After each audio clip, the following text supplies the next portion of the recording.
I'm Srini. I'm a co-founder at a company called Amagi Media Labs. This is my second company that I actually co-founded.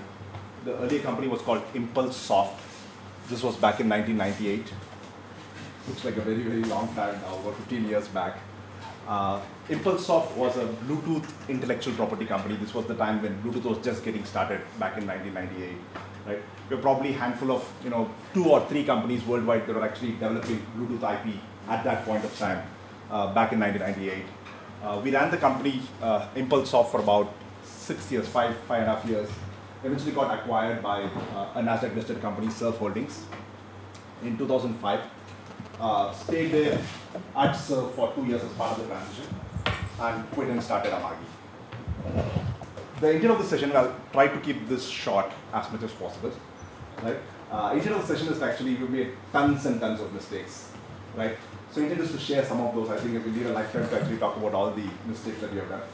But at least share some of those mistakes, how creative we were in making mistakes, and hopefully help you with that process.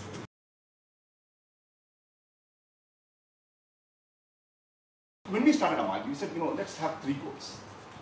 Right? So when we actually had a plans, we talked about whole slew of plans. Entering at that point of time, 2008, whole slew of stuff.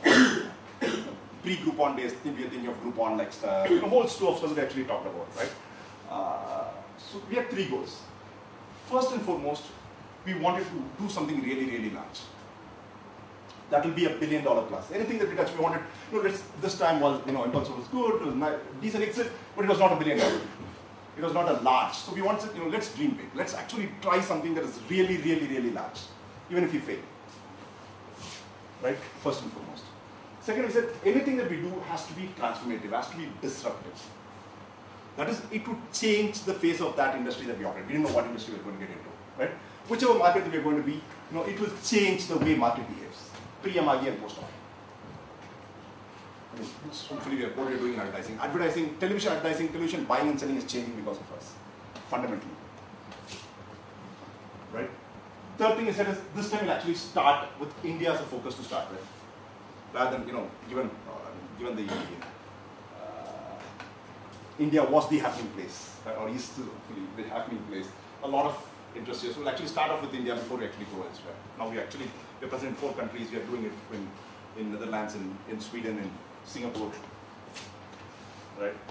So those were the 3 goals that we actually started off with. I mean, we looked at a whole slew of different domains. Right? So intent was to build something that was not there. I mean, that was a very tough problem. In fact, the intent was to build something that was not there anywhere in the world.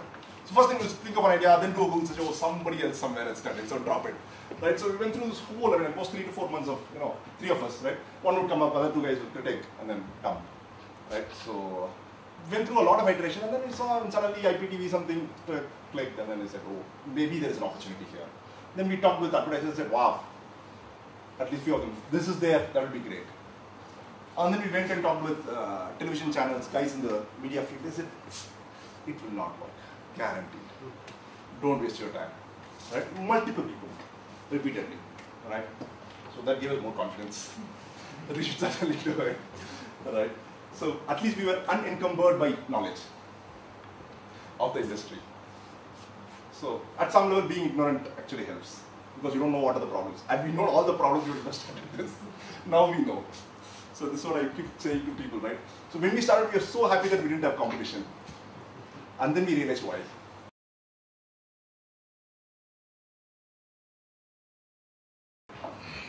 Very often, one tends to mistake raising of capital with being successful.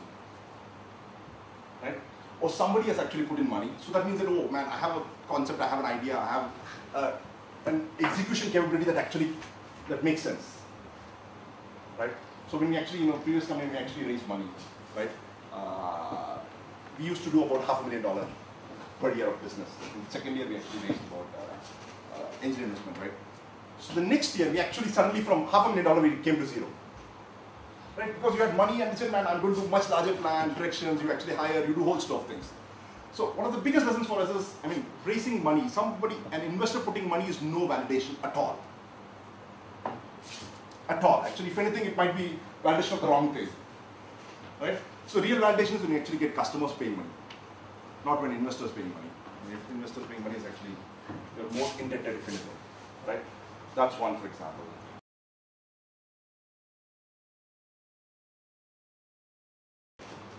Second, there are a lot of hiring mistakes. Again, when you see a lot of demand, you often you start believing in yourself too much.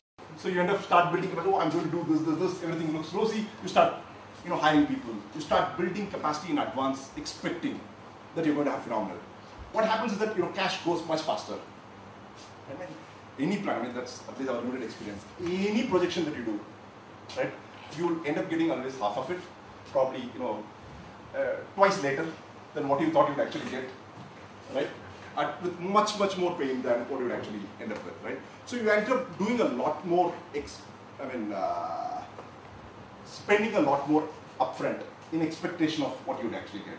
So kind of one of the big lessons is that to build capacity as you go, rather than actually build capacity to plan for a large success. Especially when you're in a country like India where your ability to raise capital is actually a lot more limited than compared to the West. A lot of times I think this, right? Being a VC is very scary. Right? You put in all your money on somebody else and hoping that guy will perform. Right? You have no control on that person. Right? Actually think about it. You have all this money, you've given it, and you have to just sit out and wait and hope that you do the right thing. Right? So they want to help, but they don't want to scare you away. You go there, they have nothing left. That customers wiring us advances. So then the potential employees' parents flew down. They wanted to see our office. We didn't have an office. So the previous day we actually set up the office, built all the, put in all the furniture, and actually showed them that yes, we could entrust their children with us, right? And we ourselves were like 25, right? And a couple of years, for example, there was a gentleman that we actually hired. His mom had a serious problem saying that, man, you will not get married if you join the startup. He was working in a large company, right? So we had to actually go, and his uncle was a key decision maker, so we actually went to his uncle's house, and he said, don't worry, we'll ensure that he gets married. Right? So did all that. Now I think, we actually have seen a completely reverse trend, right? A lot of people actually say, I want to join a startup. Actually, we found a couple of good people. Mainly from IIS, we used to be one of the biggest, at least most of our guys used to be from IIS, so actually it's fairly good. We had a good relationship with the professor who would actually recommend us to the students, the best students, and he would tell us, these are the students you should go after, like post-campus interviews, right? So where we'll actually go and personally approach and get some of those guys. It's good for you and for the person. So then we went through the whole interview process completely changed, right? So then we had a one-day interview process. Somebody will come in the morning, they will wait till the evening. So they will be given a computer, they will be given a problem, they are supposed to program, show the results, and then go to the next round of interview. Right? So actually significantly hardened the interview process that people would actually join because the interview was tough. So if the interview is so tough, then the people should be good here. If I have to pass through such a bad way. So that became an attraction itself to actually get good people. So it kind of, you start attracting the right set of people because of that.